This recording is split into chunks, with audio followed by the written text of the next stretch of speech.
Bulk deposition is defined as the material that accumulates during wet and dry periods. Wet-only deposition is accumulated during periods of rain or snow. Bulk sulfate deposition is largely variable based on monthly precipitation rates.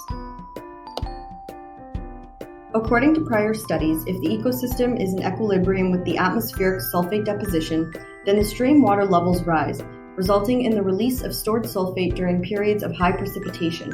Due to this reason, the ecosystem faces a long recovery period from the effects of acid rain. Glacial till deposits from the area contain approximately 2% of calcium carbonate within the lower elevations that encourages those lakes and streams to neutralize the acid rain. Higher alkalinity means higher buffering capacity. Bechuana Lake is at the highest elevation of the watershed with soils that do not contain calcium carbonate. However, lower elevations in the watershed, example Turkey Lake, have thicker soils that contain a smaller amount of calcium carbonate. This means that Bechuana Lake is much more sensitive to the effects of acid rain due to the lack of calcium carbonate in soils.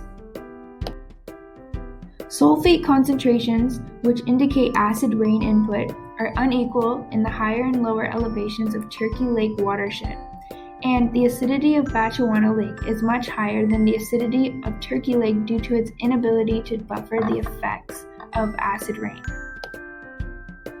The entire basin should be studied and evaluated in order to monitor biogeochemical processes to control pollutant and ecosystem interactions.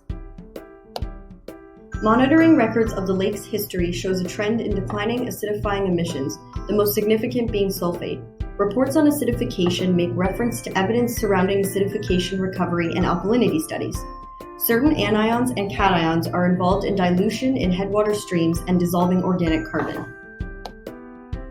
The proportion of cations and anions in a system can affect the balance of mineral soil solutions leaching into water systems, so it is an important factor to consider in terms of lake health and water parameters. Hydrological studies that influence nutrient export to surface waters have improved water quality and runoff, resulting in major reductions of nitrate and calcium concentrations. Other factors can affect the buildup of acid deposition, for example the leaching of ions from sugar maple trees that result in an increase from surrounding podzolic soils of the watershed in the past. The statistics surrounding acidification levels from past to present are not all bad, as levels of sulfate and nitrogen dioxide have shown decreases in leaching over the past 6 years.